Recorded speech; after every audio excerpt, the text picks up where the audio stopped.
Best health packages up to 80% discount. Tirumala Diagnostics. Hi welcome to our channel. ఈ రోజు మనతో పాటు ఉన్నారు ప్రముఖ జ్యోతిష్య వాస్తు పండితులు, జ్యోతిష్య వాస్తు శిక్షణ నిపుణులు, అదేవిధంగా మహాగౌరి ఉపాసకులు శ్రీ దింటకుర్తి మురళీకృష్ణ గారు. నమస్కారం గురువు గారు. నమస్తే నాన్న. హరి ఓం శివ. రీసెంట్గా తెలంగాణ ఎలక్షన్ అయితే ముగిసింది సార్. అంటే దాదాపు 1 మంత్ కావస్తుంది. ఇప్పుడు ఎలక్షన్ కోడ్ రాకముందే ఏపీలో ఎన్నికల హడావిడి మొదలైంది. సో ఒకరు కాదు, ఇద్దరు కాదు, త్రిముఖ పోటీ ఉంది.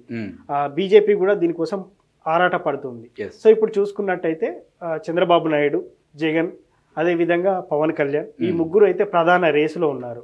సో ఒకవేళ పవన్ కళ్యాణ్ గారు టీడీపీతో పొట్టు పెట్టుకున్నప్పటికీ రిజల్ట్ ఎలా ఉంటుందో మనం వేచి చూడాల్సింది.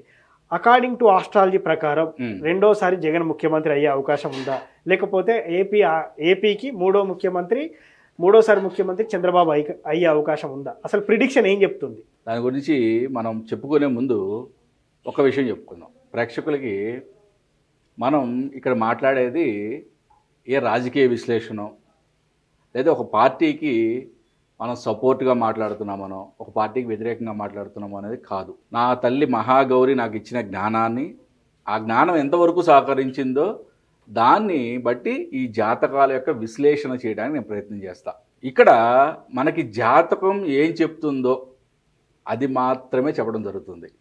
ఓకే, ఇప్పుడు తెలంగాణ ఎలక్షన్లో చాలా క్లియర్గా జాతక విశ్లేషణలు చేశాం. కేసీఆర్ గారిది, రేవంత్ రెడ్డి గారిది. ఎవరన్నా వీడియో చూడకపోతే చూడండి.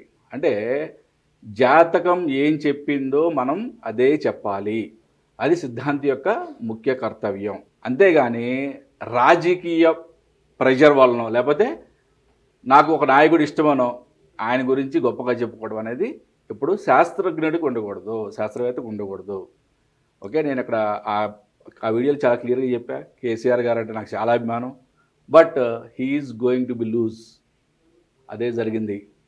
మనం ఈరోజు కూడా ఆంధ్రప్రదేశ్లో మార్చిలో జరగబోయే ఎలక్షన్ల గురించి ఎవరు నిజంగా ఛాన్సెస్ ఎక్కువ ఉన్నాయి అనేది మనం చాలా క్లియర్గా విశ్లేషణ చేసుకుందాం. ఇక్కడ మనకి అందుబాటులో ఉన్న డేటా ప్రకారం మనకి వైఎస్ జగన్ గారిది, చంద్రబాబు నాయుడు గారిది, పవన్ కళ్యాణ్ గారిది, ఇక్కడ మనం date of birth and numerology. మనం ఇప్పుడు ఆస్ట్రాలజీ కూడా ఓన్లీ ఒక ఆస్పెక్ట్లో మనం ఎప్పుడు కూడా విశ్లేషణ చేయము. మీకు క్రితం వీడియోలో కూడా చాలా క్లియర్గా చెప్పాను. ఓన్లీ పరాశర పద్ధతిలో కానీ లేదా వేదికలో కానీ ఓన్లీ కృష్ణమూర్తి పద్ధతిలోనో లేదా నాడిలోనో భృగునంది నాడిలోనో చూడటం అనేది కరెక్ట్ కాదు. ఓకే, డిఫరెంట్ టైప్ ఆఫ్ ఆస్పెక్ట్స్లో మనం క్లియర్గా అనాలిసిస్ చేసిన తర్వాత న్యూమరాలజీ యొక్క సహాయం కూడా మనం తీసుకున్న తర్వాత మనం ఈ ప్రిడిక్షన్ ఇవ్వడం అనేది జరుగుతుంది. వైఎస్ జగన్ గారిది ఈ జాతకం వచ్చేప్పటికి ఇది ఆరుద్ర నక్షత్రం 4వ పాదం. ఈయన యొక్క జాతకంలో బలాబలాలు అంటే ముగ్గురు నాయకుల యొక్క జాతక బలాబలాలు, న్యూమరాలజీ యొక్క బలాబలాలు ఫస్ట్ విశ్లేషణ చేసుకుందాం. ఈయన యొక్క జాతక బలాబలాలు వచ్చేప్పటికి కుజుడు స్వక్షేత్రంలో ఉన్నాడు. ఓకే, గురుడు స్వక్షేత్రంలో ఉన్నాడు. ఈయనకి రవి గురువుల కలయిక ఒక మంచి యోగకారకం అని చెప్పచ్చు. న్యూమరాలజీలోకి వచ్చేప్పటికి ఈయన బర్త్ నెంబర్ 3, డెస్టినీ నెంబర్ 7. ఈయన యొక్క 2024 పర్సనల్ ఇయర్ నెంబర్ వచ్చి 5. ఇక్కడ చంద్రబాబు నాయుడు గారిది వచ్చి ఈయనది కృత్తికా నక్షత్రం. ఈయనకి రవి ఉచ్చ, చంద్రుడు ఉచ్చ, శుక్ర గురువుల కలయిక. ఇది ఒక మంచి యోగం కింద మనం చెప్పుకోవచ్చు. రవి బుధుల కలయిక బుధాదిత్య యోగం కింద పరిగణింపబడుతుంది. ఇక్కడ కుజ కేతువుల కలయిక ఇంటూ మార్కొట్టం, ఎందుకంటే అది దాన్ని భస్మాసుర యోగం అంటాం. అంటే ఒక్కొక్కసారి బాబుగారు ఆయన చేసే తప్పులు ఆయనకే భస్మం అయిపోతూ ఉంటాడు అన్నమాట. అటువంటి ఆయన జీవితంలో చాలా జరిగినాయి మనకి కనబడుతూనే ఉంటుంది. ఆయన యొక్క బర్త్ నెంబర్ వచ్చి 2, డెస్టినీ నెంబర్ వచ్చి 3. ఆయన యొక్క పర్సనల్ ఇయర్ నెంబర్ అంటే 2024 పర్సనల్ ఇయర్ నెంబర్ వచ్చి 5. అంటే ఈ పర్సనల్ ఇయర్ ప్రకారం వీళ్ళిద్దరికీ కూడా సమ ఉజ్జీలుగా ఉన్నాయి, అంటే ఈక్వల్గా ఉన్నాయి. న్యూమరాలజీ ప్రకారం పోటాపోటీగా ఈక్వల్గా ఉన్నాయి. పవన్ కళ్యాణ్ గారి జాతకం దగ్గరికి వద్దాం. ఈయనది వచ్చి ఉత్తరాషాఢ 3వ పాదం. ఈయనకి కుజుడు ఉచ్చ, రవి స్వక్షేత్రంలో ఉన్నాడు. రవి బుధుల కలయిక బుధాదిత్య యోగం, చంద్రుడి కుజుడి యొక్క చంద్రమంగళ యోగం, చాలా యోగకారకమైన జాతకం ఉంది. ఈయనది వచ్చి బర్త్ నెంబర్ 2, డెస్టినీ నెంబర్ కూడా 2, 2 and 2 కూడా అంటాం. ఇది పర్సనల్ ఇయర్ నెంబర్ వచ్చి 1. అంటే ఇప్పుడు ముగ్గురు నాయకుల్లో ఫస్ట్ మనం న్యూమరాలజీలో చూసుకుంటే పవన్ కళ్యాణ్ గారికి కొంచెం ఎక్కువ మార్కులు ఉన్నాయి. ఓకే ఓకే చంద్రబాబు నాయుడు గారికి అండ్ వైఎస్ జగన్ గారికి ఈక్వల్ మార్క్స్ ఉన్నాయి. నెక్స్ట్ మనం ఆస్ట్రాలజీ ప్రిడిక్షన్లో వద్దాం.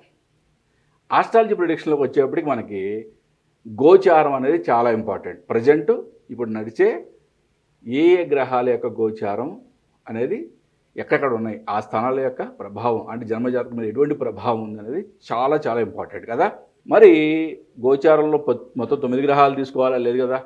పెద్ద గ్రహాలు ఏవైతే ఉన్నాయో వాటి యొక్క ప్రభావం ఈ జాతకం మీద, ఈ జాతకుడి యొక్క జాతకం మీద ఎలా ఉంది అనేది మనం పరిశీలన చేద్దాం. అంటే ప్రజెంట్ మేషంలో గురువు ఉంది, ఓకే, మీనంలో రాహు ఉంది, ఓకే, కుంభంలో శని. అంటే ఈ 3 గ్రహాలు పెద్ద గ్రహాలు అన్నమాట. ఎప్పుడు కూడా గోచార ఫలితాలు చూసేప్పుడు శని గురు రాహుల యొక్క గోచారాన్ని బట్టి మనం వాళ్ళ యొక్క ప్రిడిక్షన్స్ గోచార ఫలాలు చెప్పడం అనేది జరుగుతుంది. మనం ఇంతకుముందు చేసిన వీడియోలో కూడా చాలా క్లియర్గా 30 అక్టోబర్ వరకు గురు రాహువుల యొక్క కలయిక అంటే చంద్రబాబు గారి జాతకంలో రవి బుధుల మీద గురు రాహువుల కలయిక ఉంది. 30 నైటు రాహువు మీనంలోకి ప్రవేశించాడు. మనం ఆ చెప్పిన వీడియోలో ఏం చెప్పాం, 31 అక్టోబర్ నుంచి 12 నవంబర్ లోపు ఆయనకి బెయిల్ వచ్చే ఛాన్సెస్ ఉన్నాయి అని చెప్పాం కదా. అదే జరిగింది కదా. అంటే ఇది నా గొప్పతనమో లేకపోతే ఇంకేదో గొప్పతనం కాదు, ఇది శాస్త్రం యొక్క గొప్పతనం. ఒకటి గుర్తుపెట్టుకోండి, శాస్త్రం ఎప్పుడూ తప్పు చెప్పదు నాన్న. ఎప్పుడైనా విశ్లేషణ చేసేవాళ్ళు ప్రలోభాలకి లోబడవు, ఓకే, లేకపోతే నాకు ఇష్టమైన పార్టీ అనో నాకు ఇష్టమైన నాయకుడనో మేమేదన్నా తప్పు చేస్తే తప్పు జరగాల్సిందే కానీ శాస్త్రం తప్పు చెప్పదు. ఒకటి గుర్తుపెట్టుకోండి. ఇప్పుడు జనరల్గా ఏంటంటే మనకి అంటే పూర్వకాలంలో రాజులు యుద్ధాలు అంటే ఒక రాజ్యం మీద ఏ రాజు గెలుస్తాడు అనేటప్పుడు చూసుకునే గ్రహస్థితులు గ్రహాల యొక్క కాంబినేషన్స్ వేరే. ఇప్పుడు మనం చూసే ఈ ప్రస్తుత రాజకీయాలు అంటే కుట్రల కుతంత్రాలతో కూడుకున్న రాజకీయాలు కాబట్టి ఇప్పుడు మనం చూసుకునే గ్రహస్థితులు గోచార ఫలాలు వేరే ఉంటాయి అన్నమాట. ఒకప్పుడు రవి గురుడు కుజుడు వీళ్ళ యొక్క కాంబినేషన్ ఎంత బలంగా ఉంది అని చూసి వాళ్ళకి ప్రిడిక్షన్ చెప్పేవాళ్ళం. అంటే శాస్త్రం ఆ విధంగా ఆచరించేది. బట్ ఇప్పుడు కుట్రలో కుతంత్రాలతో ఉన్న రాజకీయాలకి శని రాహులు ఎంత బలంగా ఉన్నారని చూడాలి ప్రస్తుత రాజకీయాలకి. ఇప్పుడు మనం శని రాహులతో పాటు రవి గురువుల బలం కూడా చూద్దాం. ఎందుకంటే ఒకప్పుడు రాజరికమైన కానీ ఆ బలం కూడా ఇంపార్టెంట్. ఓకే, ఇక్కడ మనకి వైఎస్ జగన్ గారికి యొక్క జన్మజాతకానికి ఇప్పుడు గోచారంలో ఎటువంటి బలం ఏర్పడింది అనేది చూస్తే ఆయనకి రవి గురువులు ధనుసులో ఉన్నారు. ఈ గురువు యొక్క బలం 5th ఆస్పెక్ట్లో గురువు యొక్క బలం చాలా అద్భుతంగా ఉంది ఆయనకి. ఓకే, బట్ బుధుడు శుక్రుడి మీద రాహు యొక్క ప్రభావం ఏర్పడింది. ఓకే, శని చంద్రుల యొక్క ప్రభావం కూడా ఏర్పడింది. అంటే మానసికంగా కొంచెం ఒత్తిడికి లోనయ్యే ఛాన్సెస్ ఉన్నాయి. రవి గురువుల మీద గురువుల యొక్క ప్రభావం అనేది చాలా మంచి ఆస్పెక్ట్. అంటే గురుబలం ఆయనకి ఆయన ఒక్కడే సింగిల్గా కూడా చేసే సత్తా ఈ జాతకానికి ప్రజెంట్ గోచార ఫలంలో ఉందన్నమాట. ఓకే, నెక్స్ట్ మనం చంద్రబాబు నాయుడు గారి జాతకానికి వద్దాం. ఆయనకి మేషంలో రవి బుధులు బుధాదిత్య యోగం ఉంది. దాంతోపాటు ఇప్పుడు గోచారంలో గురువు కలిసింది అంటే చాలా అద్భుతమైన యోగకారకం. రెండోది ఆయనకి మనం క్రింద వీడియో కూడా చెప్పాము, రాహు మీద రాహు రావడం అనేది మనం చాలామంది ఇన్ఆస్పీషియస్గా ఫీల్ అవుతారు. తప్పు అంటే డబల్ రాహు అయింది అంటే ప్రాబ్లమ్స్ ఎక్కువ అవుతాయి అన్నట్టుగా ఊహిస్తారు. బట్ ప్రతి కాయిన్కి కూడా 2 సైడ్స్ ఉంటాయి. ఓకే, ప్రతి ఆస్పెక్ట్కి కూడా అలాగే గోచారంలో కానీ మన జాతక విశ్లేషణలో ప్రతిదానికి కూడా పాజిటివ్ ఆస్పెక్ట్ ఉంటుంది, నెగిటివ్ ఆస్పెక్ట్ కూడా ఉంటుంది. రాహు కలవడం అనేది ఇనాస్పియస్ కొంతవరకు కరెక్టే, కానీ ఆస్పిరేష్ మోడ్లోకి వచ్చేప్పటికి ఆయన యొక్క శత్రు విజయం అనేది చెప్పొచ్చు అనమాట. ఆయన ముందు శత్రువు నిలబడటం అనేది కష్టం. రెండోది శని గురువుల మీద శని యొక్క బలం ఏర్పడింది ఇక్కడ. ఓకే, అంటే ఓవరాల్గా ఈయన కూడా అంటే ప్రస్తుత రాజకీయ విశ్లేషణలో కావాల్సిన బలాలు బాగా ఉన్నాయి. ఓకే, అంటే ఈ రెండుకి కూడా చాలా ఇద్దరు సరిసమానంగా ఉన్నాయి. మనం నెక్స్ట్ మనం పవన్ కళ్యాణ్ గారి దగ్గర మరి ఈయన యొక్క న్యూమరాలజీ కూడా వచ్చి 2 and 3, పర్సనల్ ఇయర్ 5 చెప్పుకున్నాం మనం. ఓకే, మరి ఈయనకి వచ్చేప్పటికి రవి చంద్ర ఉచ్చ ఉంది. ఓకే, శుక్రుడు గురువు కలయిక, రవి బుధాదిత్య యోగం ఉంది. నెక్స్ట్ మనం పవన్ కళ్యాణ్ గారి దగ్గరికి వద్దాం. ఓకే, ఈయన ఉత్తరాషాఢ 3వ పాదం. ఈయనకి కుజుడు ఉచ్చ, ఓకే, రవి స్వక్షేత్రం, రవి బుధుల అంటే కలయిక అంటే రవి బుధాదిత్య యోగం, చంద్రుడు కుజుడు చంద్రమంగళ యోగం. Okay, 2 and 2 code. ఇప్పుడు ఈయన చూద్దాం అసలు శని రాహుల యొక్క బలం ఏ విధంగా ఉంది. ఈయన జన్మజాతకంలోనే రాహు శని 5 ఆస్పెక్ట్లో కలిసి ఉన్నాయి.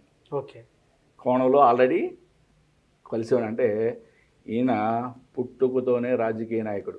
ఓకే ఓకే, అంటే పుట్టుకతో మీన్స్ 30 years దాటిన తర్వాత వీళ్ళని రాజకీయ నాయకుడు అంటాం అన్నమాట. అంటే జన్మజాతకాన్ని బట్టి. మరి ఇప్పుడు గోచార బలం ఎలా ఉంది? ఇప్పుడు ఎప్పుడు కూడా జాతకంలో పుట్టినప్పుడు జన్మజాతకం చూసి అద్భుతం అద్భుతం అంటే కుదరదు. ఎటువంటి మహాచక్రవర్తి అయినా కూడా ఒక్కొక్క రోజు ఓడిపోతాడు ఇంకొక రాజు, చిన్న రాజు చేతిలో కూడా. అటువంటివన్నీ కూడా గ్రహస్థితుల మీద మాత్రమే ఆధారపడి ఉంటాయి. ఓకే, మరి ఈయనకి ప్రజెంటు గురు రాహు శని వీటి యొక్క బలం ఏ విధంగా ఉంది? రవి బుధుల మీద శని యొక్క ఆస్పెక్ట్ కలిసింది, గురువుకి రాహుకి సంబంధం ఏర్పడింది.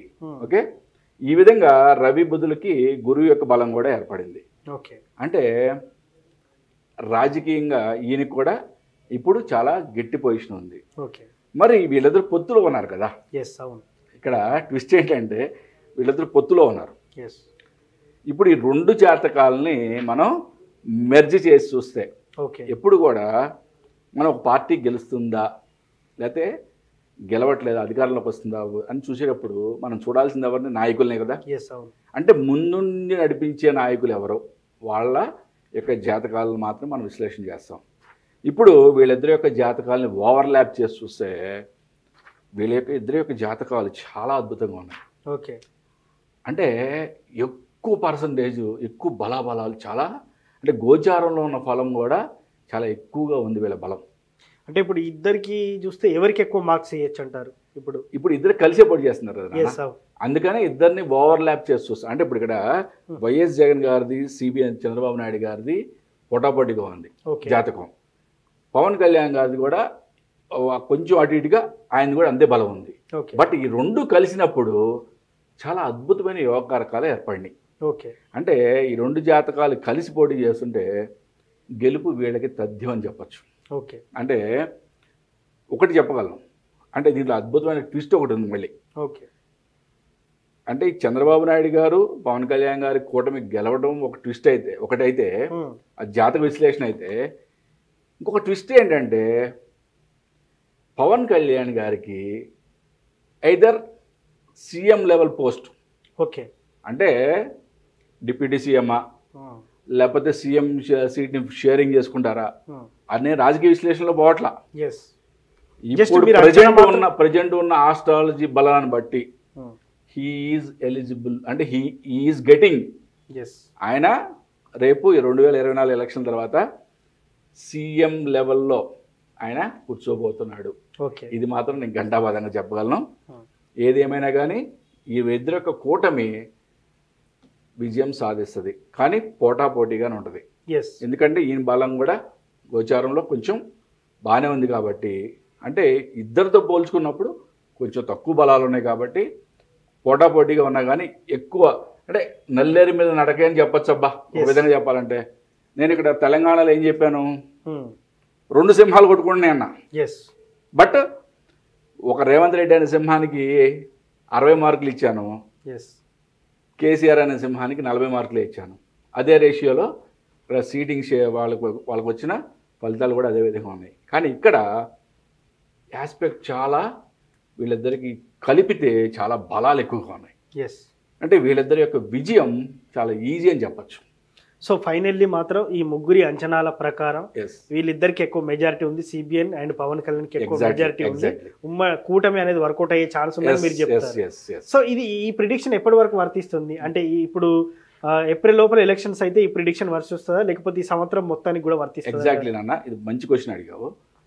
గోచార బలం అనేది చాలా ఇంపార్టెంట్ ఎప్పుడు కూడా మనకి జాతక విశ్లేషణలో. ఇప్పుడు గురువు యొక్క గోచారం మేషంలో 30 ఏప్రిల్ వరకు ఉంటుంది. 1 మే నుంచి మనకి వృషభంలోకి మారుతుంది గురువు. గురువు యొక్క సంచారం మారుద్ది. అంటే గురువు యొక్క బలాబలాలు కొంచెం అటు ఇటుగా అవుతాయి. ఓకే, కొంతమందికి ఇంకా ఫెచ్చింగ్ అవుద్ది, కొంతమందికి కొంచెం తక్కువ అవుతాయి. బట్ మనకున్న అవగాహన బట్టి 30 ఏప్రిల్ లోపు ఎలక్షన్లు జరుగుతాయి కాబట్టి నేను చెప్పిన ఈ ప్రిడిక్షన్ అనేది ఇదే జరుగుద్ది. 30 ఏప్రిల్ తర్వాత కనుక ఎలక్షన్లు జరిగే ఛాన్సెస్ నాకు తెలిసేది లేవు.